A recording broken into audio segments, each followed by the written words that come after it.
Kalau boleh sedikit cerita ISO Kak Gita dulu di 2008 itu seperti apa ya? Wah, itu paling berkesan sih. Bener. Kayaknya itu tercatat lah ya, berkesan semuanya.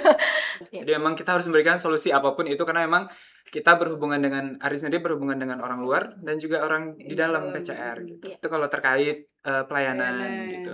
Karena kita terpusat nih. Ini nih bedanya dengan kampus lain ya. Iya, Kampus lain itu mungkin biro akademiknya itu kan ada per jurusannya juga ada ya yang mengurusin admin jurusannya, adminnya gitu ya. Nah, kalau kita kan terpusat.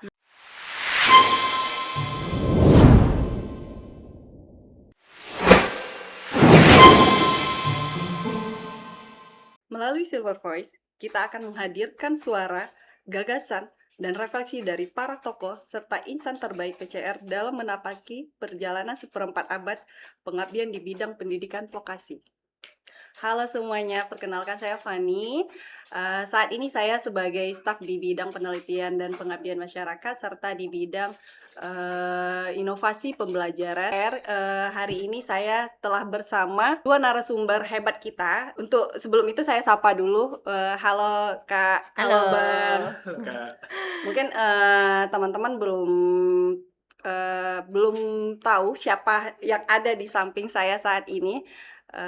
Langsung saja saya perkenalkan kakak-kakak dan abang narasumber kita pada podcast kali ini. Di sini ada dengan Kak Gita dan Bang Ardi. Boleh perkenalan Kak Gita? Oke. Halo semuanya, perkenalkan nama saya Gita. Saat ini saya sebagai Kepala Bagian Administrasi Akademik di PCR. Dan juga alumni Politeknik Kalteng Riau. Oh, iya. Lulusan 2011, angkatan 2008. Oke. Alumni ya. Alumni kita yang Baik, halo semuanya. Perkenalkan nama saya Ardianto. Saat ini saya sebagai staf kerjasama dan pusat karir. Alumni PCR juga dari G16 SI kebetulan. Angkatan SI. 16 Angkatan SI. 16. Ya. Oke teman-teman, kebetulan saya juga angkatan 11 di program studi sistem informasi Sama ya, kita. sama kita di Iya. Kak Gita di Teknik prodi- komputer teknik kalau komputer dulunya. kalau dulu ya. Dulu. Oke. Sekarang mau lanjut lagi nih. Oh, iya. Ini Masya Allah. Program SI studi juga apa? sama bareng. SI juga. Iya. Sama dong, tiga-tiganya. Iya. Oke, kita alumni Himasistivo. Himasistivo. Oke, kepanjangannya. Apa jargonnya? Iya, jargonnya gimana? Lupa. Udah lupa karena berbeda. Iya. Mungkin oke baik, itu perkenalan dari kakak abang narasumber kita. Mungkin kita cerita biasa aja ya kakak abang ya, mungkin sip. untuk pembuka kita sharing dulu ya, sharing sebagai mahasiswa dulunya. Kita lanjut ke sebagai alumni. Mungkin dari Kak Gita gimana pengalamannya dulu sebagai alumni yang paling G berapa Kak? G8 ya, Wah, udah udah tua jauh. ya. G8 Tapi masih itu jiwa muda ya. benar, G8 itu mungkin generasi 2008. 8. Iya, 2008. Maksudnya berarti tahun 2008. Betul. Oke, gimana itu Kak? Boleh diceritakan sedikit ke teman-teman kita di sini. Kalau pengalaman sebagai alumni, maksudnya waktu mahasiswa Iya, ya. benar. Kalau dulu mahasiswa itu beda ya sama yang sekarang. Mm-mm. Kalau dulu kan kita masih terkenal tuh jargon kita disiplin, kebersamaan, Benar. cinta lingkungan. Cinta Itu lingkungan. PCR banget kan. Nah, dulu itu kita mahasiswa itu disiplinnya itu memang ketara banget sih disiplin. Dan kita itu kalau ketemu dosen itu nggak susah pastinya. Sampai Benar. sekarang kayaknya ketemu dosen di PCR itu gampang lah ya. Mm-mm. Ya kita nungguin di lorong-lorong itu loh, di lab, Iya, benar. lorong kelas gitu. Tapi seringnya di lab ya, karena kan ruangan dosen itu kan ya itu ya banyak kan di lorong lab. Iya. Ya kalau ketemu dosen ya kayak gitu nungguin sampai sore ya Mm-mm. gitu kan, bikin janji. Tapi ya itu kita nggak sembarang nih dulu. Benar. Komunikasi sama dosen itu benar-benar kita jaga ya Benar. gitu ya. Mm-mm. Jadi ketika dosen kasih kode aja kita udah paham. Iya, Nah gitu sampai kayak gitu loh telepati Benar, kita. benar, Nah kalau benar. sekarang kan mungkin beda ya. Mm-mm. Jadi memang seru banget. Terus kita kebersamaan tuh sebelum masuk lab atau sebelum masuk kelas pergantian jam mata kuliah itu kita tuh ngumpul di tengah-tengah main hall Iya, gitu ya, benar, tunggu di benar. lorong-lorong kelas itu kompak gitu. Iya. Kebersamaan itu kerasa banget sih kalau dulu. Itu sih Oke. momen-momen yang paling berkesan. Kompak ya, solid ya dulu. solid. Karena memang dulu itu angkatannya belum Betul, kelasnya belum ini ya, betul, serame yang betul. sekarang. Dulu juga mungkin dari etika kita berkomunikasi itu Ya. apa namanya itu bukti dari kita kegiatan Betul. ISO. Mungkin kita akan ISO, membahas ISO dampak kita. ISO, Mungkin iya. ISO yang kita dulu dengan ISO kita yang sekarang pastinya berbeda. Pasti beda. Yang Iya, mungkin benar. karena menyesuaikan generasi dan zaman. benar. Kalau boleh sedikit cerita ISO Kak Gita dulu di 2008 itu seperti apa ya? Wah, itu paling berkesan sih. Bener. Kayaknya itu tercatat lah ya, berkesan semuanya. Karena Memorable. memang sepengetahuan saya juga, jadi 2008 itu memang angkatan perdana yang memang kelonjakan jumlah mahasiswa kita itu banyak, makin besar ya dari sebelum-sebelumnya. Jadi 2008 itu kami ISO-nya di sini dulu belum ada gedung serbaguna. Iya. Jadi kami itu di belakang itu masih di situ tuh tempatnya eksekusi dalam artian bukan yang kekerasan ya, Iya, benar. tapi lebih kami dilatih mental, kedisiplinan. Jadi kakak-kakak senior itu memang membina kami kayak gitu. Nah itu berkesan banget. Nah itu kami memang temanya pada waktu itu militer. Jadi kami dari depan portal tuh udah jam 6 itu udah harus ready setiap partai ya. Kita namanya partai. Iya, benar. Itu kami harus merangkak nih. Iya, benar. Pakai lengan nih gitu kan sampai ke parkiran mobil yang di depan. Nah itu kami memang dilatih di sana supaya ketahanan nggak cuma fisik, mental, dan memang dilatih untuk bisa cara komunikasi. Jadi soft skill juga kami diajarkan. Itu lebih kurang semingguan lah ya, 4 atau 5 hari gitu ISO-nya. Kayak Berkesan banget sih. benar, sangat berkesan. Kayak ISO kita nggak jauh beda. Nggak jauh beda sih, Benar, angkatan nggak jauh. 2011 itu memang luar biasa. Karena Ini nih yang agak beda. ini ceritanya mungkin agak beda dengan Iya, benar. angkatan 2015 ya Pak, ya Bang Ardi ya. Iya, benar-benar. Mungkin kalau 2011 itu karena ISO kita dulu itu mungkin menurut kita itu berat ya mungkin. Tapi ternyata efek setelah ISO-nya itu sangat berguna dari benar, sisi manfaat tadi banget. yang Kakak bilang itu dari sisi mental, fisik, Iya. etika kita, Betul. bertemu siapapun itu, Betul. mulai dari janitor mungkin, dosen, dan staf yang lainnya. Itu memang sangat berefek dengan dan bahkan mungkin akan terbawa keluar dari kampus. Betul. Benar-benar. Oke, kita lanjut ke Bang Ardi. Gimana Oke, Bang Ardi? baik. Pengalaman selama kuliah ya, Kak? Benar, sebagai mahasiswa ya Bang Oke, Ardi. selama saya kuliah ya sama lah, lebih kurang seperti yang disampaikan Kak Gita tadi.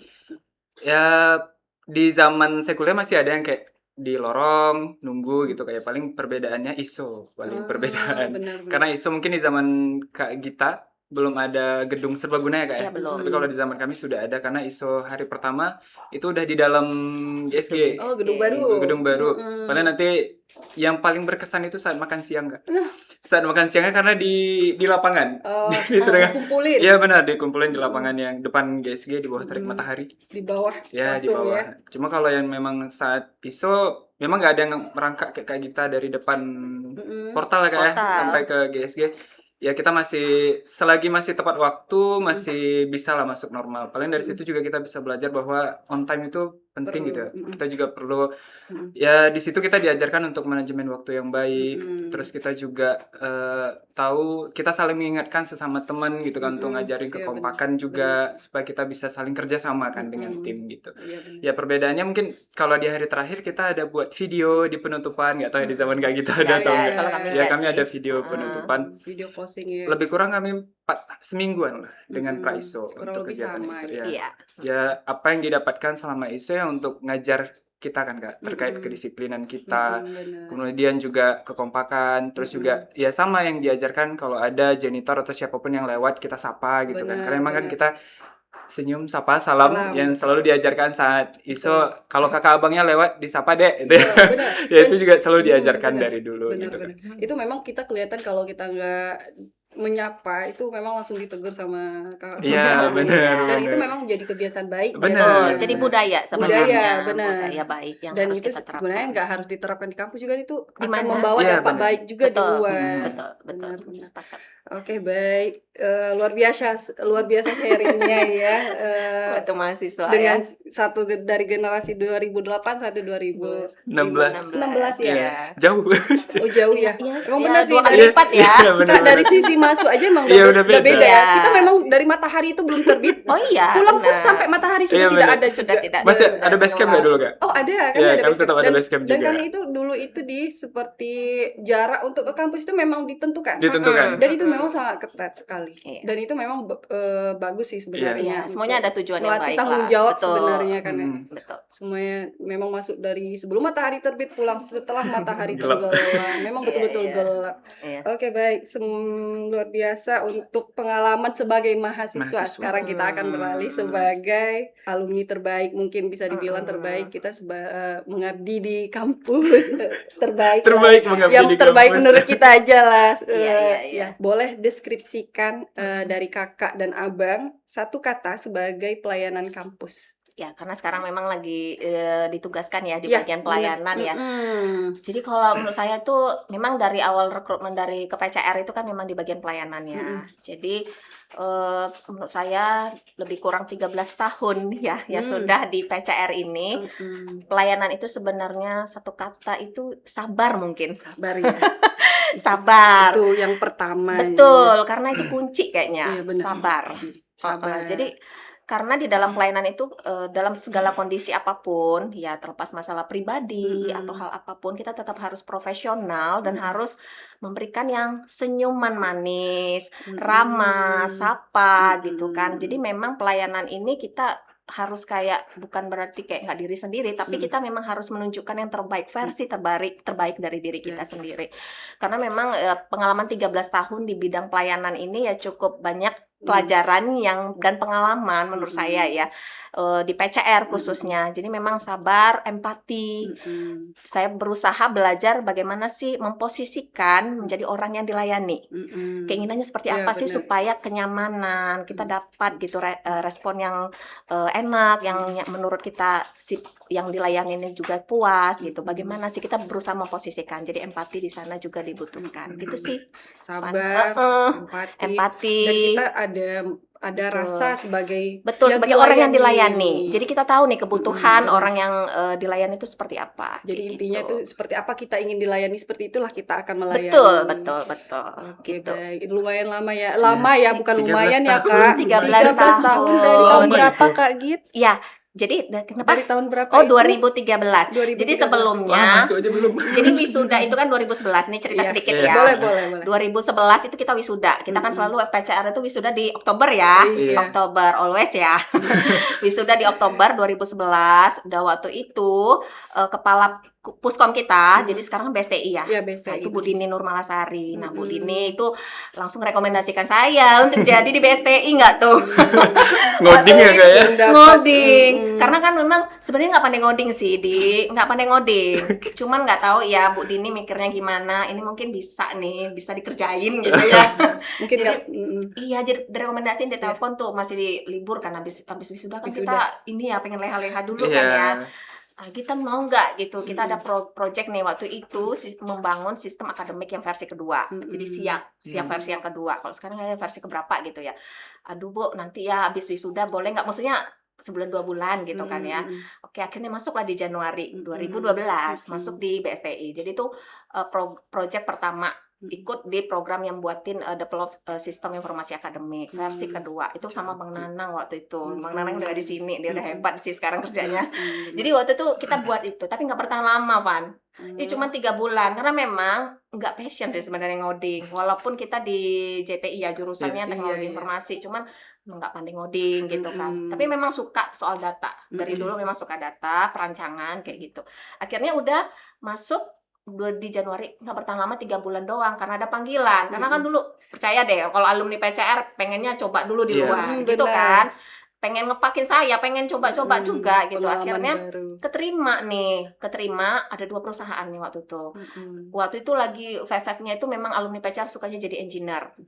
Nah, banyak alumni kita itu keterimanya sebagai engineer di perusahaan telekomunikasi yang bergerak di telekomunikasi. Nah, salah satunya itu Telkomsel. Dipanggil nih di sana. Bersamaan juga dengan panggilan di perusahaan mining batubara waktu itu di Jawa. Bingung kan, dilema, terus milih yang mana. Akhirnya yang mana duluan deh. Akhirnya tiket pesawat nyampe dulu nih. Ya udah berangkatlah ke Bogor. Waktu itu ke Jakarta dulu ya. Baru ininya di office-nya di Bogor. Berangkat di sana itu 2012. Kerja di sana, wah gila sih. Kalau pekerjaan di dalam industri itu ternyata luar biasa tantangannya. Dan memang karena memang itu perdana ya. Pekerjaan perdana dan harus di industri memang luar biasa. Karena memang belajar di situ pekerjaan yang harus dihandle itu baik yang di lapangan maupun di office gitu kan. Karena memang ilmu baru juga nih. Karena kan itu mining ya, sangat berbeda dengan kita walaupun 11-12 terkait ya tekniknya gitu. Tapi di sana kebetulan ditempatkan di office-nya. Nah, udah akhirnya nggak kuat dalam artian sebenarnya budaya ya, budaya kerja. Lagi dan lagi balik lagi ke sana. Kalau dari sisi income mungkin dikatakan luar biasa sih, nggak expect juga dapat yang segitunya benefitnya dengan fresh graduate pada waktu itu. Cuman lagi budaya dan juga budaya kerja itu nggak cocok sih menurut saya pribadi nih ya, gitu. Bukan berusaha menjatuhkan yang pekerjaan di industri atau bagaimana. Tapi menurut saya tuh nggak ini ya, menurut kayak nggak cocok lah gitu. Akhirnya balik ke Pekanbaru itu memang benar-benar nggak tahu ada mau ke mana gitu. Balik ke Pekanbaru, akhirnya sebulan 2 bulan gitu kan, ternyata ada rekrutmen nih lewat alumni juga kenalan, udah cobain PCR aja, oke gas gitu kan. Ternyata di PCR coba nih pada waktu itu rekrutmennya di BAK tuh, BAK. Akhirnya coba lolos. Ya, di balik cerita ternyata diragukan nih. Karena gimana? Karena sebelumnya kan udah resign nih dari PCR, ini beneran. Terus lihat mungkin background CV-nya, ini posisi sebelumnya ini udah oke loh, gitu. Kenapa balik? Jadi pada saat wawancara itu ditanyain, yakin nih gitu kan. Terus ekspektasi gajinya berapa gitu kan. Sangat jauh ternyata kan dengan ya tentu beda ya dengan waktu itu di Jakarta dengan yang di sini gitu. Jadi bahan pertanyaan terus berusaha meyakinkan lagi gitu kan ya. Akhirnya oke, diterima nih di PCR. Pada saat itu nggak langsung ditempatkan di BAK. Habis itu di bagian SDM dulu nggak tuh. Di SDM setahunan lebih kurang belajar. Itu pergolakan nih, aduh aku pengennya di BAK nih, kenapa bisa di sini, coba belajar lagi gitu. Akhirnya ditempatkanlah di bidang 3 pada waktu itu. Penerimaan mahasiswa baru di bawah Pak Sugeng, wadir penerimaan ya, bagian pemasaran Pak Sugeng. Nggak lama sama Pak Sugeng, itu 2015 ya Januari itu sama Pak Sugeng pindah ke bidang 3. Belajar disitulah saya benar-benar menemukan passion saya, benar-benar banyak belajar dan saya ditempa gitu. Jadi menemukan oh ini nih yang cocok nih kayak gitu. Akhirnya di sana di bawah Pak Sugeng berlanjutlah pergantian struktural, akhirnya Pak Isan. Nah, ditambah lagi nih Pak Isan. Makanya thank you banget nih buat Pak Isan. Gitu banyak belajar saya Pak dari Pak Isan. Belajar saya tentang data. Jadi saya diberi kepercayaan juga gimana menganalisis data. Kemudian kami juga bikin laporan tracer, gimana ngolah data PMB. Di situ belajar juga bagaimana ketemu orang, mahasiswa calon orang tua mahasiswa baru, gimana memberikan pelayanan yang terbaik gitu. Jadi 8 tahun di bidang penerimaan dan juga kerjasama itu luar biasa menurut saya. Akhirnya kemarin ya 2022 atau ya 2023 akhirnya diamanahkan lagi untuk posisi baru di akademik. Nah ini pergolakannya beda lagi. Tapi sesuai keinginan kan. BAK kan awalnya. Iya, dari awalnya BAK betul, balik lagi gitu. Nah di sini proses belajar sih yang panjang. Akhirnya benar-benar menemukan kebetulan juga extrovert itu suka ketemu orang. Jadi memang ngobrol, jadi suka gitu. Jadi di situlah menemukan titik pasnya, luar biasa pengalaman gitu. Kak Gita nih, 13 tahun dengan 13 dengan tahun. Berbagai bidang yang ditempuh berbeda-beda. Karena sebenarnya udah ada pembanding sih Van. Jadi sudah ada pembanding, jadi akhirnya sudah menemukan oh ternyata cocoknya di sini nih budaya kerja. Karena kan menurut saya itu pekerjaan itu nggak melulu soal angka ya. Tapi menurut saya itu bicara soal kenyamanan dan kita bisa tidur nyenyak. Benar sekali. Iya nggak sih? Sepakat nggak? Kalau saya pribadi gitu kan. Jadi nggak melulu soal angka. Jadi benar-benar kita bisa waras, sehat dengan budaya kerja yang sehat. Itu menurut saya itu yang terutama sih. Luar biasa gitu. memang. Pengalaman insecure. Luar biasa insecure Kak Gita ini. Mungkin untuk bisa semangatnya sama ya Kak ya. Betul. Semoga sih sampai nanti pensiun di PCR. Harapannya kalau sehat ya. Kan semoga mau kuliah lagi kan Kak. Atau setelah dengar-dengar mau kuliah S2 lagi. gitu kan. Ya, kalau misalnya kuliah itu kan sebenarnya upgrade diri aja ya. Tidak muluk-muluk harus jadi apa. Inginnya bisa bisa mengikuti zaman gitu ya, supaya lebih maju aja lagi pola pikirnya. Kayak gitu sih ilmunya. Sebenarnya pengalaman Kak Gita ini banyak tapi merendah sekali, tidak suka coding ya. Benar, tidak suka coding. Pernah di BSTI kan ternyata. Cuma 3 bulan loh. Tapi kan pernah berarti megang codingan. Pernah, itu berasap sih kepala nih. Makanya luar biasa sih Delza dengan teman-teman ya.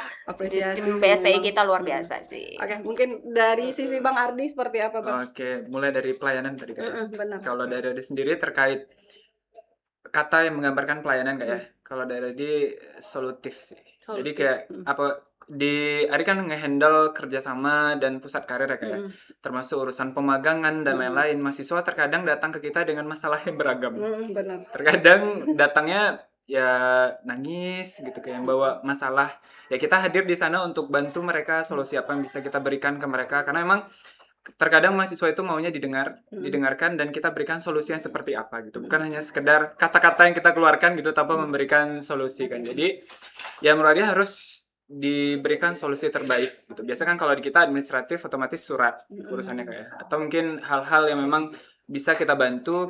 Jadi yang menggambarkan terkait pelayanan menurut dia sendiri itu solutif gitu. Kita memberikan solusi terkait apapun masalah yang dihadapi, apalagi yang kayak kerjasama gitu kan, urusannya ada yang di luar, ada yang di dalam gitu kan. Nanti kalau orang luar, bahkan kalau orang tanya, Ardi itu harus tahu semua hal di PCR. Nanti nanya gedung baru, nanya GSG. Kalau mau sewa GSG gimana? Tanya ke Ardi gitu.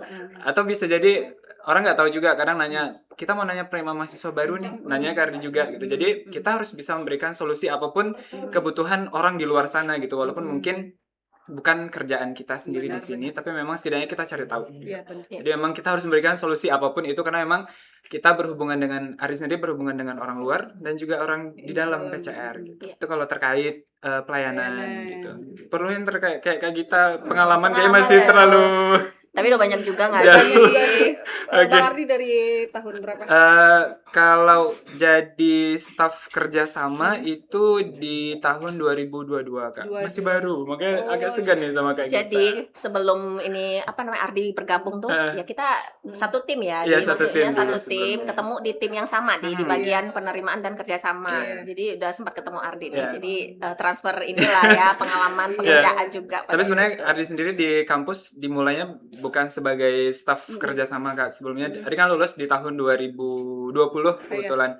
Dimulai dari PLP waktu itu. PLP yang non staff tapi yang luar biasa di 2020 sampai 2022. Kemudian karena ada kesempatan jadi pegawai di PCR di tahun 2022, Ardi masuklah ke sini dengan segala awal masuknya kayak wah kaget-kaget gitu dengan semua kerjaan, ternyata nggak sesimpel itu, karena mungkin dulu kita membayangkan pelayanan cuma duduk manis di depan laptop, di depan PC udah gitu melayani. Ternyata pekerjaan di belakangnya jauh lebih kompleks dari yang kita bayangkan gitu.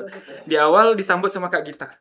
Dulu pagi-pagi rebutan buka pintu gitu. Kalau Kak Gita duluan, karena Kak Gita tepat waktu sekali kalau dalam urusan on time gitu. Padahal Ardi dulu di sini kan tinggalnya di kampus, Kak Gita yang jauh sana bisa pagi gitu datang.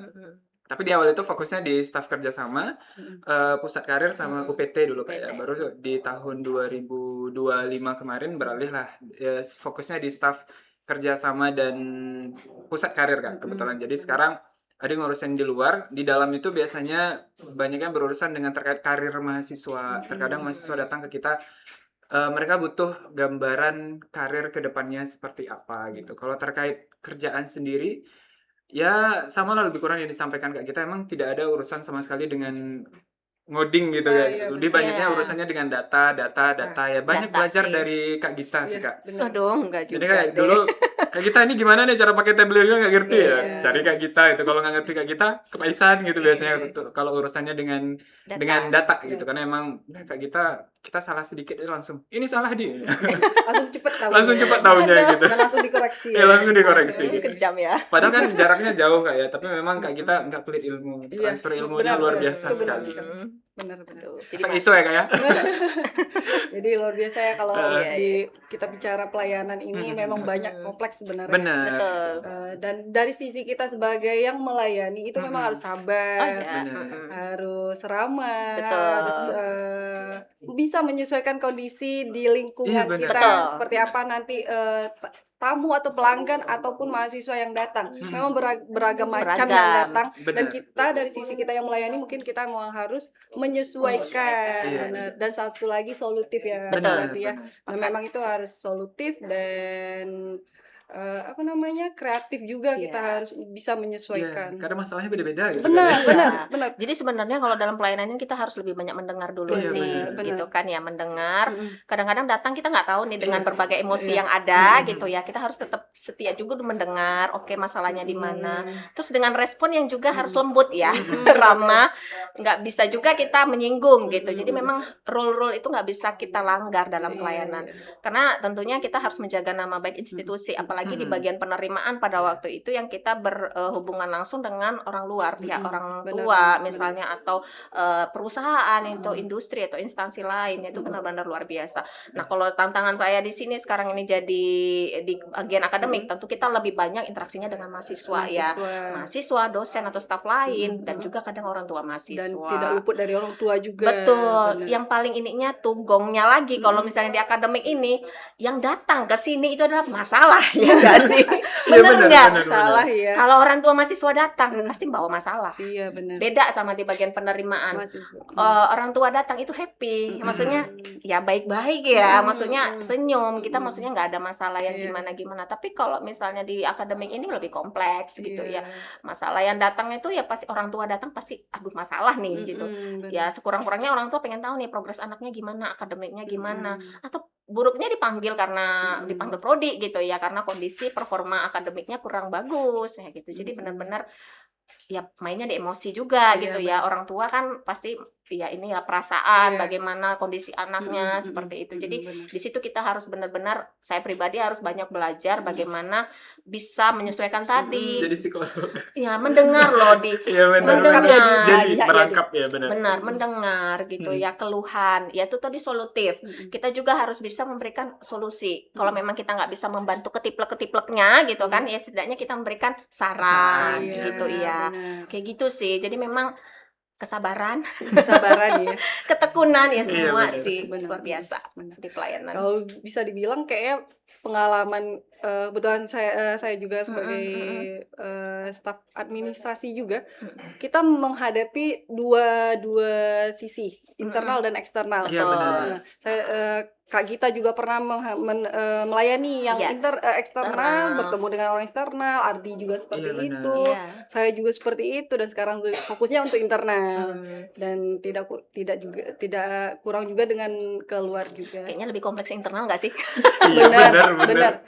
Dengan semua masalah di dalam. Enggak sih, maksudnya kan kalau internal kan mungkin ada hal-hal yang langsung ya to the point gitu kan. Kalau eksternal mungkin kan ada terbatasnya. Di sini juga kita interaksinya lebih banyak waktunya gitu. Jadi memang internal kadang ya permasalahan dapur kita lebih kompleks juga ya nggak sih? Kok jadi curhat? Iya, memang isinya curhat. Oke, luar biasa. Kak Git, kakak kan sebagai kepala BAK ya, BAK di sini, dan Bang Ardi dari kerjasama dan mahasiswa juga ya Bang. Gimana menurut kakak dengan kondisi mahasiswa untuk pelayanan BAK dari sisi BAK, dan juga nanti dari sisi mahasiswanya itu menurut kakak lah, dengan kondisi mahasiswa kesini itu biasanya mereka lebih cenderung ngapain ke BAK ini? Jadi kalau sebenarnya kan dulu namanya BAAK ya, karena kan kita ada perubahan restrukturisasi organisasi sehingga kita sudah menjadi bagian administrasi akademik saja. Jadi bagian kemahasiswaannya kan sudah berbeda ya. Jadi sudah ada bagiannya sendiri. Nah, kalau di sini kita memang pure terkait layanan administrasi akademik. Jadi biasanya mahasiswa itu terkait surat menyurat, semua proses administrasi akademik lah ya. Karena kita terpusat nih. Ini nih bedanya dengan kampus lain ya. Kampus lain itu mungkin biro akademiknya itu kan ada perjurusannya juga ada ya yang mengurusin adminnya gitu ya. Nah, kalau kita kan terpusat dengan sekarang itu 15 program studi ya. Dengan student body yang akan berjalan hampir 5.000 mungkin ya, sekarang masih 4.000 ya. Kita terpusat di sini. Jadi semua administrasi akademik ya itu dilayani sama BAK. Nah, kita memang dibantu dengan ya digitalisasi tadi. Sistem informasi yang kita pakai di PCR ini sangat membantu sekali dalam proses administrasi kita. Nah, ya itu sih. Jadi surat menyurat, layanan apapun terkait administrasi, kemudian sampai penjadwalan perkuliahan kita juga handle di sini. Kemudian wisuda. Nah, semuanya sih. Jadi kita terpusat. Kayak gitu. Di sini semuanya. 15 program studi. Betul, Luar dengan biasa. student body 4.000-an. 4.000. Dengan Iya. anggota kakak ada berapa di sini? Dengan anggota 6 orang, kita termasuk saya. termasuk Jadi ada 5 staff dengan termasuk saya. Tampaknya juga ikut bekerja. Oh ya, harus. Turun. Jadi di Tangan. sini mungkin perlu kita mention Iya, nih, iya, benar. seorang pejabat struktural di PCR itu menurut pandangan saya Iya. itu Ikut bukan bekerja. bos, Mm-mm. tapi leader yang Iya, harus benar. bisa bagaimana mengcoaching, bagaimana mengarahkan. Jadi memang mengelit lah ya gitu. Kayak gitu sih. Tidak hanya Betul. memberikan arahan perintah, tapi Betul. juga ikut. Betul, Betul. ikut mau nggak mau gitu. Karena kita memang bagaimana kita menjadi seorang atasan ya kita harus tahu dulu nih yang di bawah. Dikerjakannya apa? Teknisnya gitu. gimana? Gitu sih. Oke. Mm-mm. Mantap sih memang. Iya, Luar ya, biasa ini- BAK nih. Iya, makanya jadi kapan? Oh, Jadi kapan? Bener. Bener. sangat luar Iya bener Nggak kan? usah diganti-ganti nanti kayaknya. Jangan diganti. Kapan abadi? janganlah. Ada masa istirahat dong. Oke, dari Bang Ardi. Oke, kalau dari RD, kalau mahasiswa kak ya, Hmm. mahasiswa datang ke RD itu biasanya urusannya terkait magang, biasanya di semester 5 atau 6. Ya. Kemudian juga datang ke RD itu nanti di semester akhir biasanya kak, urusannya terkait wisuda. Ya. Wisudanya karena kan di kami ada program career development program ya kayak untuk Iya. nyiapin wisudawan kita terkait hal-hal yang harus mereka perhatikan menjelang wisuda. Nah, biasanya juga urusan KD itu juga selain di BAK urusan administratif akademik gitu. Kalau di RD biasanya urusan administratif juga, tapi biasanya untuk ke perusahaan, untuk surat menyurat ya. Tapi ada periode-periode tertentu biasanya kalau di RD Kak. Kalau untuk pemagangan biasanya ya kita ada koordinasi dulu nih dengan BAK terkait penjadwalan, baru nanti setelah dari BAK kita ACC biar nggak bentrok nih. Iya, Nanti benar. di ujung biasanya kita Iya, sering bentrok karena koordinasi terus. koordinasi. Koordinasi. Kalau kita nggak koordinasi kan nanti di ujung mahasiswa biasanya molor magangnya Iya. gitu kan. Biasa di urusannya di sana, tapi di waktu-waktu tertentu nggak selalu ada lah. Kalau BAK kan setiap hari administratif mahasiswa minta transkrip lah apa-apa lah Iya. gitu kan ya. Iya, iya. Kalau di kami paling di 3 bulan sebelum magang atau 4 bulan sebelum magang. Kalau untuk wisudawan biasanya ya sekitar 5 bulan sampai 6 bulan lah sebelum mereka magang. Jadi ya pasti ada dengan ke Ardi ya setiap tahun, apalagi approval yudisium juga itu juga di Ardi, tapi memang nggak sepadat di BAK lah. Paling kalau di Ardi itu datangnya dengan masalah, Bang, saya mau ke PT ini, tapi saya bingung cara masuknya gimana. Biasanya lebih masalahnya datangnya kayak gitu kalau di Ardi ya, di bagian kerjasama. Atau biasanya kalau mereka mau setelah wisuda, Bang, ada info locker.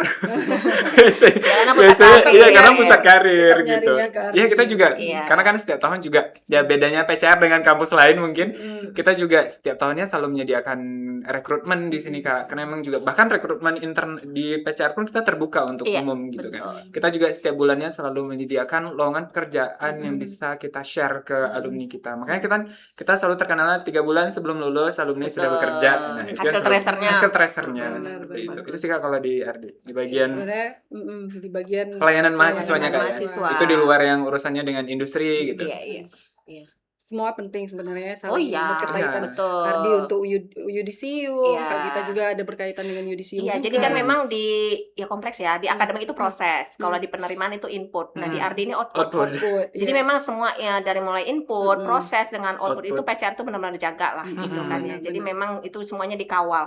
Jadi nggak cuma dari proses penerimaan, di dalam proses akademiknya kita Iya, digodok ya dari berbagai macam mahasiswa baru yang kita terima dari mana-mana. Kita godok supaya satu persepsi, satu budaya di PCR supaya menghasilkan output Iya, lulusan benar. yang sesuai dengan ya inilah ya budayanya PCR tadi. Yang bisa di apa namanya menjadi pengguna lulusan kita itu atau perusahaan itu memang benar-benar ini nih gitu kan lulusan PCR itu beda. Karena gitu. biasanya kan kalau udah masuk ke perusahaan biasanya rekom alumni iya. dari sini bagus nih Iya, gitu. seringnya kan. kayak gitu Sering nggak kayak sih? gitu, sering Di kayak zaman-zaman dulu ya, zaman kapan? jadi zaman saya itu dulu Udah jauh 2011 itu Nah. memang itu luar biasa sih lulus itu sebelum lulus itu 3 bulan itu udah pada perusahaan udah pada datang. Udah datang, iya. Jadi suatu kebanggaan gitu bisa direkrut sebelum kita wisuda gitu kan. Hmm. Itu memang luar biasa sih dulu. Sampai sekarang ya Ya dia masih budaya masih itu dari budaya dulu itu sampai masih sekarang. Karena sekarang emang masih ada ya. alumni kita kan lumayan membantu Oh, gitu iya. kan. Dimana alumni kita tersebar, biasanya mereka juga yang kasih koneksi nih ke kampus Betul. gitu. Komunikasi Iya. tetap Iya, benar. berjalan Iya. meskipun sudah jadi alumni. Iya benar. Yang paling menariknya itu sebenarnya alumni-alumni kita itu sense of belongnya itu Iya, masih benar. kepemilikannya itu masih kerasa ya kayak Iya, di benar. Iya benar. kerasa nggak sih di perusahaan misalnya dia udah jadi orang yang hebat ya di Iya. perusahaan Hmm. masih kontak nih adik-adik kita ada nggak Iya gitu. benar-benar. Itu sih yang paling beda Padahal padahal iya. jaraknya jauh gitu kan. KRD G16 gitu. Terus kontaknya dengan G1 PCR tuh kayak wah manggilnya masih Bang nih. Kayak Iya nggak itu. Apalagi dia udah jadi orang iya, hebat udah ya. jadi orang Mungkin hebat. karena merasa Iya, sama Mas, alumni benar. kita. Iya, Benar. itu sih feel-nya itu tuh yang Mm. memang kerasa Iya, ya benar, di benar. ya, apalagi kerasanya nih nanti di Ardi nih paling yang kontaknya sama alumni-alumni yang mungkin sudah sukses ya, yang sudah memiliki jabatan, yang sudah memang memiliki inilah gitu di manajemen. Jadi memang udah enak aja nih telepon gitu nggak sih di Benar. ada nggak adik-adik kita yang bisa nih direkomendasikan untuk bisa kerja nih di sini kayak gitu. Itu jadi memang luar biasa sih. Makanya kita input proses dengan output itu kita jaga sih. Oke, baik, luar biasa ya teman-teman pengalaman dari Kak Gita, Bang Ardi. Oke Kak, kampus kita kan sekarang sudah vokasi dan sudah akreditasi unggul. Iya. Menurut Kak Gita dan Bang Ardi, kalau mendengar kata service excellent itu apa yang terlintas dari Kak Gita dan Bang Ardi?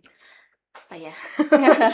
Service excellent kayaknya udah berapa kali training Iya, ya. udah kayak gitu udah sering kan baru sekali. Iya, Kak Gita benar. Iya ya. Baru sekali. Apa ya? Kalau service excellent itu kayaknya sih lebih ke ramah, cepat, tepat dan solutif tadi gitu ya. Jadi memang ya semua diborong gitu. Namanya excellent ya. Excellent itu memang ya Lengkap ya, paket paket lengkap. Jadi di satu sisi nggak cuma berbicara dengan soal keramahan, tapi kecepatan dan tepat pula dan solutif. Jadi ketika ada informasi yang mau dibutuhkan sama orang yang kita layani itu kan kita nggak bisa jawab nggak tahu gitu. Iya, Benar. Sekurang-kurangnya ya kita kasih solusinya itu ya saran gitu kan. Bagaimana seperti ini Bu? Atau tinggalin kontak nanti kita bisa hubungin lagi. Jadi benar-benar orang yang kita layani itu nggak zonk gitu loh. Apalagi yang datang jauh-jauh untuk minta informasi ke kita, apalagi kayak orang tua mahasiswa misalnya.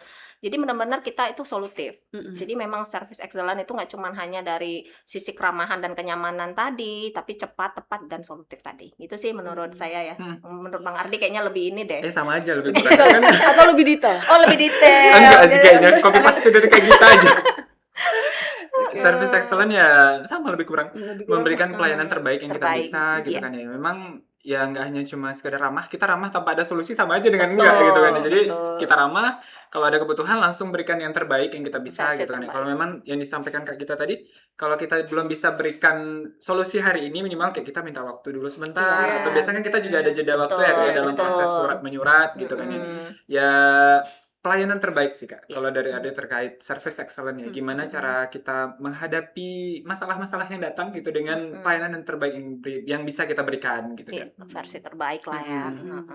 Walaupun sebetulnya kadang kita bergejolak dengan hati kita sendiri terkait kerjaan gitu kan. Habis itu ngedumel nggak sih? Habis itu ngedumel, apa sih anak-anak gitu. Balas dari Iya, itu baru benar. kita keluarkan. Iya, benar. Ya di balik layar kan Di balik biasanya. layar. Karena kan manusiawi ya, kita mengungkapkan emosionalnya di kita Iya, juga gitu. Itu manusiawi, tapi setidaknya kita di depan orang kita menunjukkan profesional Itu kita pengalaman tadi. kali sih Kak, karena emang Ardi masuk ke PCR itu untungnya ada Kak Gita waktu itu ya, yang kayak senior, kayak Ardi meledak di hari pertama masuk, ini banyak kali permintaan ini itu. Kak Gita, sabar memang kayak gitu kerja di sini. Maksudnya tuh kayak ya pelayanan kan harus, mungkin kalau dulu taunya kayak kita minta hari ini harus langsung siap gitu kan. Sementara kan ada proses yang harus kita kerjakan. Kita kan nggak bisa langsung surat minta langsung jadi gitu. Sementara kan ada proses-proses gitu kan ya. Ya dulu untungnya ada Kak Gita kan kayak sabar tenang. Aduh, jadi gak enak nih. Iya kan? Sebagai orang tua kita. Aduh. Sebagai senior kita bener. biasanya pengalamannya sudah Iya kemana-mana. bener. Karena emang kalau dari kan pengalaman adanya di sini-sini aja nih Kak. Kayak cinta kampus kali nih ceritanya. Kalau Kak Gita kan udah pernah merasakan di luar gitu. Kalau Ardi kan ya lingkungannya di sini-sini aja, mulai dari kuliah terus kerja ya ke sini lagi gitu kan. Jadi memang lingkungannya lebih di sini. Kalau Kak Gita kan sudah merasakan dunia industri itu gimana sih. Jadi kan pengalamannya udah dapet lah di luar, akhirnya memilih untuk cinta dengan kampus gitu kan. Cinta abadi. Bukan hanya cinta lingkungan, Iya, cinta kampus. Iya loh. Oke, baik. Kalau menurut Kakak dan Abang ini tantangan apa yang paling gimana ya, yang sangat menantang saat Pelayanan menjaga pelayanan gitu?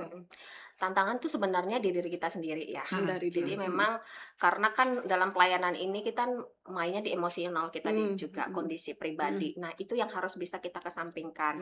Di satu sisi ada juga pekerjaan lain karena kan nggak pure kita terkait pelayanan ya. Jadi memang ada pure di belakangnya itu atau di back office-nya itu kita mengerjakan yang lain, apalagi kayak misalnya terkait data pastinya di administrasi akademik. Jadi memang tantangannya di sana. Terus karena kita di BAK ini, jadi peak season kita ada. Jadi memang masa-masa timeline kita pada saat sibuk-sibuknya tuh ada, itu luar biasa sih. Nggak cuman emosi, nggak cuman waktu, energi, tenaga, dan juga harus tetap pelayanan primanya juga harus ada. Apalagi di akhir semester ya Kak? Akhir semester, pergantian semester itu luar biasa sih, apalagi mau wisuda nih nanti kan. Nah itu biasanya tuh luar biasa klimaksnya sih. Penjadwalan Iya, gitu kan. klimaksnya. Jadi memang semua kita prepare dengan anggota yang 5 atau 6 ini. Kita harus membagi porsinya gitu. Dan semuanya harus sekali jalan dan harus selesai tepat waktu. Itu sih tantangan banget.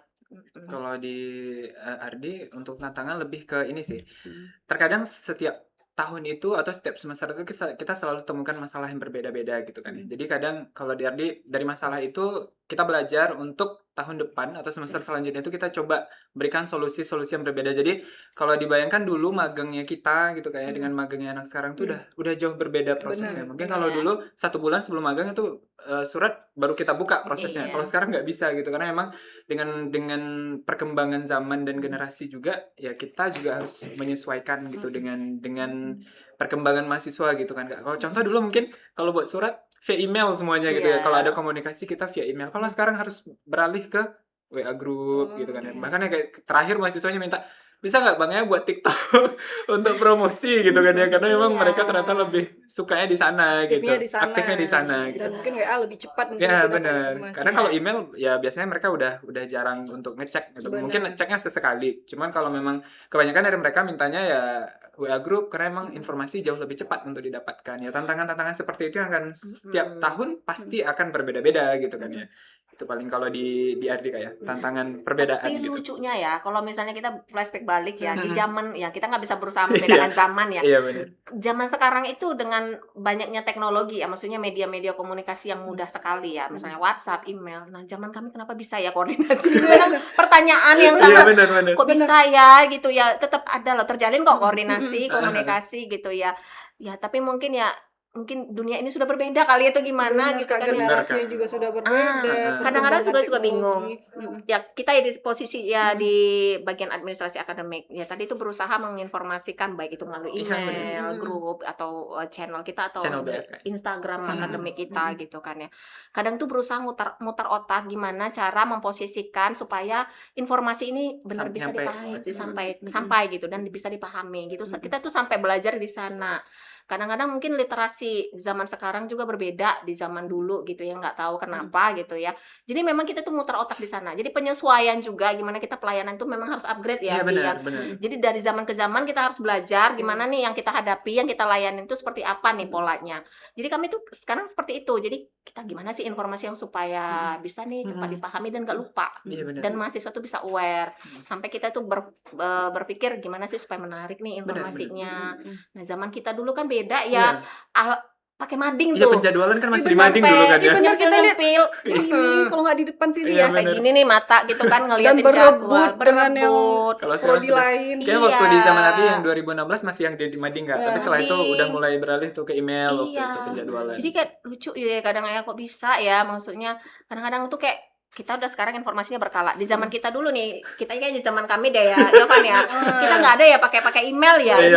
Zaman kamu udah ada ya. Udah. Nah, jadi kalau kami pure pakai ini mading. Karena udah dilatih aware dari aspeknya atau dari diri kita juga. Jadi misalnya pulang kampung nih, mau nggak mau harus balik. Benar. Iya benar kayak gitu. Iya benar sekali. Kalau nggak kayak gitu kita titip biasanya sama teman. Betul. Ya, karena dulu juga belum baru-baru ya ada BlackBerry ya, BlackBerry Messenger ya. Tahun berapa ya?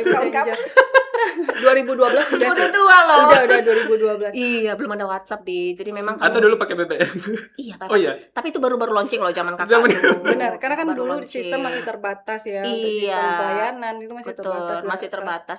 Jadi orang-orang yang punya handphone BBM itu sama kayak sekarang itu punya iPhone Pro Max 17. Oh, biasa ya. Gitu lah. Curhat di sekali. Iya dong. Pakai BB enggak dulu? Belum sih. Belum Van. Karena memang kan Jadi BB. punya BBM itu atau punya BB itu ya pas itu Nokia berapa gitu 6.600 kalau nggak salah. Ya ampun jadul banget ya. Itu pas mau lulus loh. baru bisa. Baru punya Baru gitu, baru punya, bisa punya. Jadi itu setara yang zaman sekarang itu kalau mahasiswa punya iPhone Pro Max 17 itu deh. Mungkin bentar lagi 18. Itulah saking kesenjangannya kita dulu gitu Iya. ya. Jadi memang seperti itu gitu. Jadi untuk mendapatkan informasi itu memang kami susah. Susah. Tapi memang harus effort Iya, gitu benar. loh, datang ke kampus, tanya dosen aja nggak sembarang loh, nelpon Iya, dosen benar. tuh kayak greget Iya, gitu loh. Benar. itu juga tantangan sih Kak, sekarang kayak Iya. komunikasi gitu. Karena memang Benar. di bagian pelayanan itu terkadang kita juga harus selalu standby gitu kayak Betul. 24 jam gitu. Kadang Mm-mm. kalau dari kan kadang orang perusahaan juga nggak tahu contohnya kita lagi cuti kah atau apakah Iya, gitu. Jadi kayak iya. kita pelayanan harus standby gitu. Standby. Pagi siang malam. Jadi kalau Mm-mm. mereka nelpon pun ya kita harus angkat. Kalau biasa sih di Adi lebih banyaknya industri ya. Kalau luar kadang dia nggak tahu posisi kita sedang apa. Dan dia sedang nelpon bisa jadi kayak sekarang kita lagi fokus. Ada nelpon Udah nggak tahu. banyak panggilan Dan tadi masuk. bergetar di handphone. Ada yang Iya, nelpon ya. iya. Kondisi seperti itu juga menyesuaikan keadaan sekarang. Kalau dulu mungkin mahasiswa kalau nanya langsung gitu ya ke BAK. Kalau sekarang ya WA aja ngechat gitu. Iya, sangat mudah sih sebenarnya untuk dapatkan informasi. Termasuk dosen-dosen juga di kampus Oh, iya. kita udah semudah itu gitu kayak tinggal chat aja Bapak Ibu mau bimbingan gitu kan ya. Udah semudah itu juga. Kalau dulu kita nunggu dari pagi sampai sore di depan ruangan. Iya kan Memang Kak? kita tungguin ya. Iya benar. Iya. Bisa Nggak jadi tahu ya karena sama Kak kita ya. iya masih gitu Masih kok, nunggu? Di. Masih. Jadi kadang-kadang itu memang ya nungguin, kadang-kadang zonk juga Iya. gitu kan. Karena mungkin bapak ibunya ada tapi sibuk gitu Iya, ya benar. yang enggak ini. Jadi kita memang harus bisa. Jadi memang usaha itu harus ada gitu ya. Effort kita itu harus ada untuk bisa mencapai sesuatu. Kita nggak ada instan kali Iya ya. benar. Heeh. Oke. Mungkin nih menurut Kakak dan Abang itu apa behind the scene dari pelayanan Oh, yang yang tidak sesungguhnya. diketahui Oh, oke. dari Oh. mahasiswa, dari Oke. dari staf lainnya juga. Oke. Silakan Kak kita kayaknya kita Atau banyak dari nih. Bang Ardi deh kayaknya Boleh dulu. kalau di Ardi. Bang Ardi dulu. Jadi kan prosesnya lebih ke pemagangan Kak ya. Biasa mahasiswa taunya ya udah sounding magang gitu kan ya, tanpa tahu bahwa proses di belakangnya itu jauh lebih panjang. Kayak biasanya di awal semester Adi udah koordinasi dulu dengan BAK biar supaya nanti mahasiswa itu nggak lewat gitu untuk jadwal kuliahnya. Kemudian juga bedanya kampus kita itu nggak tahu ya, sampai sekarang juga masih kita jaga. Kita bantu anaknya untuk carikan mitra magang gitu. Kita kalau di kampus lain nggak tahu ya. Tapi di kita bantu cariin, kita bantu proses masuknya. Mungkin yang seperti itu mahasiswa nggak tahu. Nah, mungkin taunya oh ada mitra magang gitu ya. Tapi mereka tahu bahwa proses di belakangnya itu kita harus cari kan, kita follow up ke PT-PT untuk dapatkan mitra magang itu seperti apa. Kemudian mereka nggak tahu bahwa contoh nih Kak, mereka mengajukan surat dari Senin sampai Jumat. Dari Senin sampai Jumat gitu. Terus Seninnya surat udah jadi. Berarti kan kita harus mengorbankan waktu Sabtu dan Minggu untuk mengerjakan surat mereka. Yang kayak gitu mungkin mahasiswa kita nggak tahu. Taunya mungkin kita udah ajukan, mungkin mikirnya by sistem semua ya Kak ya. Sudah mengajukan ya hari Jumat diajukan, hari Senin surat udah ada. Cuma mungkin ya itu di belakang layar Kak ya. Proses yang kita lakukan di hari libur untuk mengerjakan suratnya. Apakah ya kita nyaman-nyaman aja sejauh ini kalau DRD kayak nggak ada masalah karena memang terbantu juga dari sistem yang ada di PCR gitu untuk proses-proses di belakangnya. Kemudian juga mahasiswa kita biasanya kalau untuk kalau mitra luar itu terkadang juga nggak tahu bahwa di kita itu ada bidang-bidang tertentu gitu, kayak contohnya kalau nanti minjam ke SG ternyata harus pergi ke sarana, taunya ke Ardi aja gitu kan yang minjamnya. Atau contohnya nanti kalau pelayanan mahasiswa baru kan kebetulan kayak kita kemarin kan, kita kebetulan dulunya di satu ruangan. Iya. Iya kan dulu kampanye PMB juga. Orang taunya semua yang ada di ruangan sana itu PMB gitu kan. Jadi mikirnya ya udah hari dari situ juga belajar kan untuk proses gimana nih pelayanan yang ada di PMB ya. Mungkin orang nggak tahu, tapi memang kita sebagai pelayanan ya kita harus cari tahu gitu bahwa siapapun yang datang ya bisa mereka nganggapnya karena di ruangan ini berarti semuanya bagian pelayanan. Nah, itu mungkin yang proses orang nggak tahu ya, mahasiswa nggak tahu, mungkin industri juga nggak tahu yang sebenarnya di belakang. Itu kalau di RD kan. Benar. Kalau dari Kak Gita gimana? Nah kalau sebenarnya di BAK itu ya untuk administrasi akademik yang mahasiswa itu banyak nggak tahu itu ya kan pengen tahu beres aja lah Cepat ya. gitu ya. Cepat gitu ya proses selesai. perkuliahan ya. Kita penjadwalan itu kan kompleks banget gitu ya. Makanya tim saya itu hebat-hebat sih. Jadi untuk bisa menjadwalkan itu nggak segampang yang teman-teman mahasiswa bayangkan gitu ya, karena itu tadi lagi dan lagi kita terpusat, semua kita harus mengkoordinir dengan semua prodi yang ada di PCR ini, apalagi prodi kita semakin bertambah, jumlah mahasiswa kita bertambah, jadi memang kami harus mempersiapkan itu tadi semuanya sebelum perkuliahan jalan. Jadi kami cuma butuh waktu sebulan. Di dalam proses sebulan itu biasanya kan kayak kita nih besok di September ya, tahun ajaran baru, semester baru, di Agustus kami tuh udah harus godok semua, dimana kami di Juli kami sudah harus menemukan mendapatkan beban ajar setiap dosen, kami harus petakan, menjadwalkan itu sesuai dengan perkuliahan kita yang akan berjalan di semester ganjil atau semester genapnya seperti itu. Jadi mahasiswa tinggal kok lama ya jadwal. Mungkin dosen Bapak Ibu dosen juga mungkin paham ya. Kalau Bapak Ibu dosen udah paham lah, tapi kalau mahasiswa mungkin yang nggak paham ya, oh ternyata prosesnya sekompleks itu. Di satu sisi kami harus jalankan juga dengan proses di pelaporan di akhir semester, di mana itu di PD Dikti. Itu kunci utama kita itu adalah kampus, itu tonggaknya itu PD Dikti. Jadi apa-apa kita harus ikuti rule-nya, pelaporan aktivitas semua perkuliahan, nilai, itu mahasiswa nggak tahu nih. Supaya apa, di outputnya nanti itu bisa lulus dengan mendapatkan ijazah nasional dengan resmi gitu. Nah itu biasanya di ijazah juga. Pada saat nih mahasiswa tingkat akhir nih banyak yang nggak tahu nih prosesnya. Kenapa nih yudisium sampai tanggal sekian?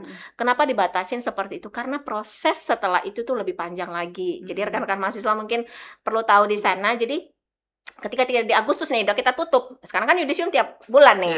Kesempatannya. Loh di zaman kita setiap satu semester satu kali. Nah, sekarang ini setiap bulan kita ada peluang untuk bisa yudisium.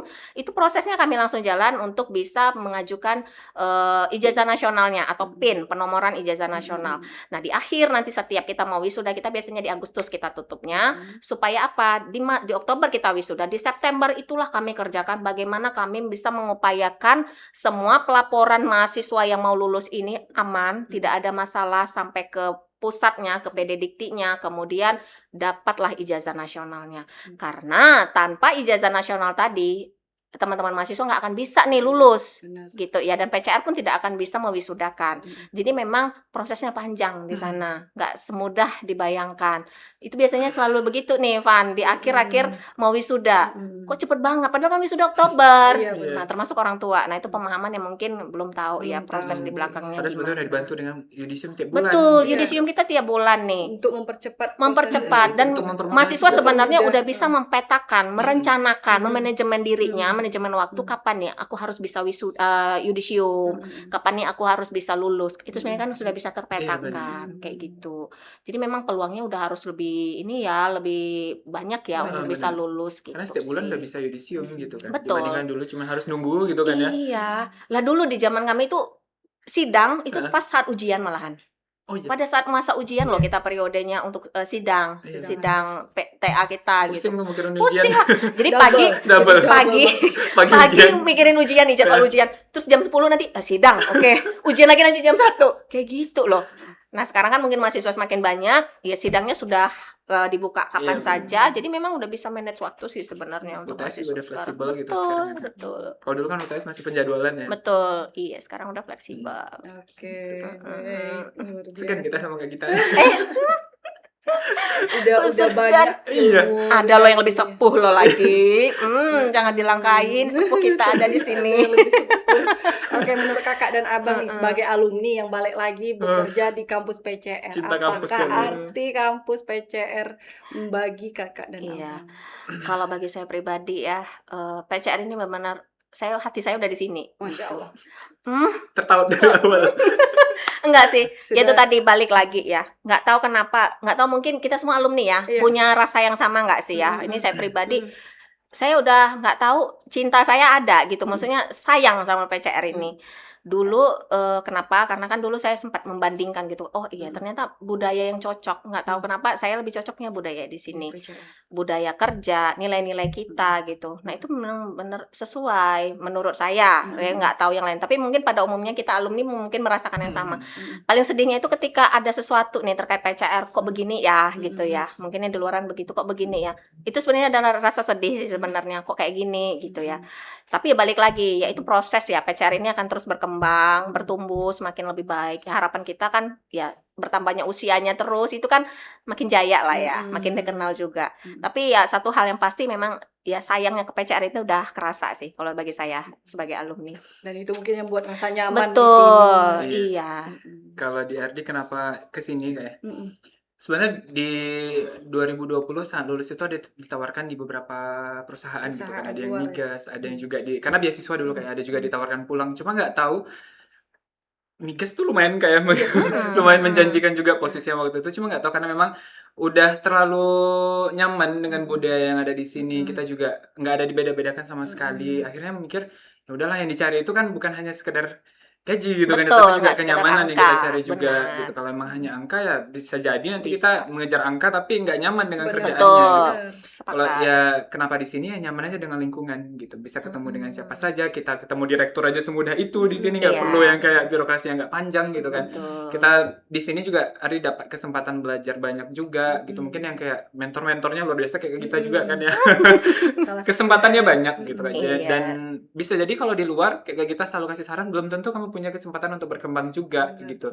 Bisa jadi kamu levelnya ya gitu-gitu aja, nggak akan ada perkembangan sama sekali. Di sini kalau kita punya sesuatu dan kita mau untuk mengembangkan itu, disupport gitu kan. Itu juga yang termasuk yang kayak ada punya kesempatan untuk kuliah lagi, dia juga disupport dari kampus gitu kan ya. Artinya kan kampus ini memberikan kesempatan untuk kami juga di sini Iya. untuk berkembang. Jadi kayak kita kan mau D4 lagi, mau kuliah lagi, dan kampus mengizinkan. Artinya ya kesempatan itu diberikan ke siapa saja, dan belum tentu di luar sana dapat hal yang sama seperti itu Benar. gitu. Iya. Dan itu tidak menjadi memberatkan Iya. dari Iya. sisi kampus juga, tidak Iya. memberatkan ke kampus, dari kita juga merasa Mm-mm. diberi kesempatan. Itu mungkin yang membuat nyaman, Betul. membuat tenang di sini ya. Jadi memang nggak salah sih para bapak yayasan pengurus kita atau pembina yayasan kita itu yang bilangnya nilai-nilai kita itu ideal. Jadi memang kerasa sih. Ya mungkin 1-2 ada yang sangat sulit untuk mencapainya, tapi kayak integriti itu yang hal yang pertama itu memang kerasa banget sih. Jadi karena itu tadi Van, pembanding. Sebelumnya ya kita nggak bilang ya di luaran sana, tapi untuk kesempatan yang model-model diuji dalam soal integritas itu luar biasa. Tapi ketika kita di PCR itu langsung cepat gitu. Kita langsung refleks bahwa itu kita harus begini nih. Kita harus menjaga nilai integritas kita. Benar. Nah, itu sih yang paling kerasa sih. Benar. Pengalaman yang Kayak kita paling juga selalu nasihat itu gitu. Oh iya. Di luar belum tentu bisa integritasnya itu terjaga. Karena itu kadang kita tuh tantangan terbesar kita adalah lingkungan kita di situ, di lingkungan kerja. Memang kita punya nih pondasinya, punya nilai-nilai kayak integritas tadi gitu ya contohnya. Tapi ketika lingkungan yang gejolaknya luar biasa, kadang-kadang kalau kita nggak kuat ya kita kena juga, akan hanyut juga di sana. Supaya kita bisa bertahan di lingkungan itu, karena pilihan yang sulit. Jadi kita jangan menguji diri kita sendiri sih kalau gitu kan. Memang amannya ya itu tadi, lingkungan. Kalau menurut kita pribadi ya yang kita ngalamin. Teman-teman yang lain mungkin bisa ya, atau alumni yang mungkin di luar sana itu luar biasa sih kalau memang bisa ya, maksudnya menyesuaikan dengan nilai-nilai. Di luar juga kan, ada pembanding juga kan, Van. Kerasa kan pernah pasti. di luar, di perusahaan swasta juga, dan di bidang pelayanan juga. Betul. Memang berasa jauh beda dengan Iya. kita di sini. Betul, sangat diuji sih. Oke. Menurut kakak abang nih, kita langsung aja ya, kita nggak pakai. Menurut kakak abang, apa harapan pelayanan PCR? PCR sebentar lagi akan memasuki usia 25 tahun. Iya. Itu berapa ya, seperempat abad. Ya, benar. Seperempat abad. Harapan kakak dan abang seperti apa untuk pelayanan kita di sini? Ya pelayanan harapannya sih pastinya semakin lebih baik ya, karena kan seiring dengan berkembangnya PCR, usia bertambah, tentu PCR akan terus berkembang, semakin besar. Tentu PCR harus lebih maju lagi dalam sisi pelayanan, mungkin didukung dengan sistem informasi yang lebih dan lebih bagus lagi, sesuai teknologinya lebih ini lagi. Jadi ya karena memang kita sesuai terapan ya, jadi memang itu bisa kita terapkan di kampus tercinta kita ini. Dan dari sisi manajemen mungkin ya nanti pelayanannya bisa jadi nih ke depannya khususnya BAK nggak terpusat lagi, atau ada yang pusatnya ada mungkin di bagian ini, karena PCR kan semakin besar, kita nggak tahu nanti seperti apa, tapi harapannya pasti harus lebih baik lagi lah kayak gitu. Amin. Tercapai harapan. Dari Bang Ardi. Kalau Ardi mungkin harapan kedepannya, karena memang ya dia disampaikan kayak kita tadi bahwa kampus akan terus berkembang gitu. Dengan sekarang yang kayak contohnya urusan pemagangan, kerjasama dalam luar, karir yang masih contohnya terpusat di Ardi gitu, mungkin kedepannya juga udah harus mulai difikirkan gimana selanjutnya tuh harus gimana. Bisa jadi nanti kalau 10.000 mahasiswa apakah masih sendiri juga dihandle kan agak pusing gitu kan ya. Tumbang ya. Ya tumbang juga tuh kalau dengan sebanyak itu mahasiswa, mungkin yang lebih ke pengembangan SDM gitu yang diharapkan kedepannya gitu. Karena memang ya harus menyesuaikan dengan keadaan juga, walaupun mungkin sudah dibantu dengan sistem informasi yang banyak di sini, tapi kalau memang semakin banyaknya mahasiswa juga harus memperhatikan juga ya SDM yang adanya mumpuni atau tidak untuk menghandle semuanya gitu. Betul, sepakat. Oke. Mungkin ini yang terakhir dari saya. Menurut kakak dan abang, apa makna melayani secara pribadi dari kakak dan abang?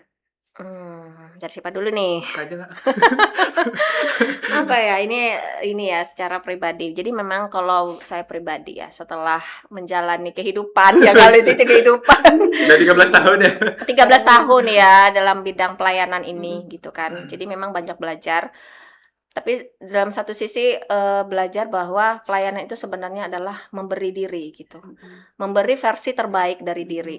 Dalam segala kondisi situasi apapun kita harus bisa memberikan versi terbaik kita.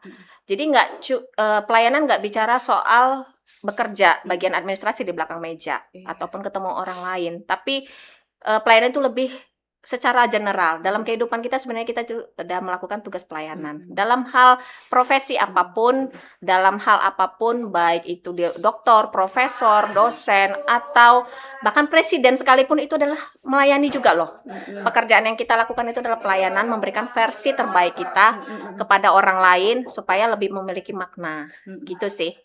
Kalau lebih dan kurangnya pelayanan secara menurut saya pribadi. Kalau menurut Adi sendiri pelayanan itu memberikan yang terbaik. Kenapa? Karena emang ya dari awal Ardi masuk yang kayak tadi lah meledak-meledak di awal gitu kan ya.